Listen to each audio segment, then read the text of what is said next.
दुथांफोरनि हाबा बुङोब्ला जों मिथिनो मोना माबे समाव मा मावो बेनि जेबो गुमुर मोना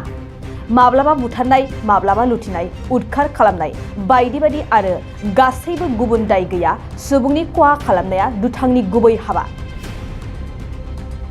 बेबायदिनो धेमाजि जिल्ला गगामुख मिमां हालामनि नारेंजान बाजाराव सिनायजायै दुथांफोरा गिख्रंथाव हाबा मावदों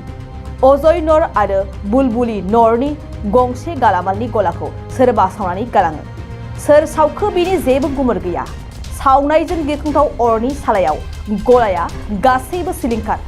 मिथिनाय बादिब्ला बे गलायाव गासै 50,000सोनि मुवा बेसादफोर दंमोन बुलबुलि नरा फोरमायनाय बादिब्ला साननैसो सिगाङाव सासे सुबुङा गलाखौ सावनानै होगोन होनना हुमखि होदोंमोन आरो बेबायदिनो मिथिस्लाब मोनै सावनानै गासैबो गलाया सिलिंखार जायो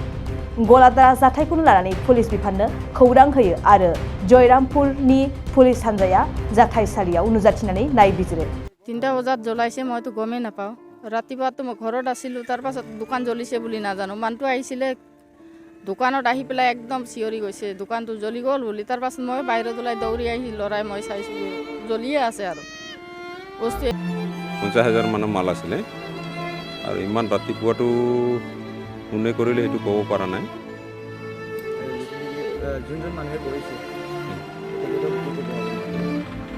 যোনজন মানুহ কৰিছে তাক আমাৰ তাতে এই দোকানৰ মালিকটো যেতিয়া লিখি দিয়ে মই ওপৰত জনাম আৰু এই মতে অৰ্ডাৰ হ'ব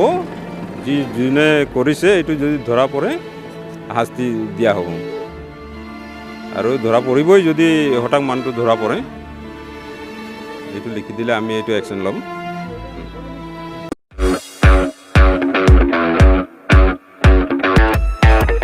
स्कुटी आरो बाइक सालायग्राफोरनि थाखाय मोनसे मोजां फोसावथाय चिरांनि काजलगावआव पेट्रल पाम्पनि साखाथियाव थानाय MMH अट' हन्डा श'रुमा नोंथांमोननि थाखाय स्कुटी आरो बाइकखौ खम डाउन पेमेन्टआवनो होनायजों लोगोसे मोजां अफार लानानै फैदों नोंथांमोना बे श'रुमनिफ्राय स्कुटी आरो बाइकखौ खम डाउन पेमेन्टआवनो मोननायजों लोगोसे बेसेन नाङाजासे गंनै हेलमेट गांसे ब्लेंकेट नोगोद 500 रांनि खाबुखौबो मोनफागोन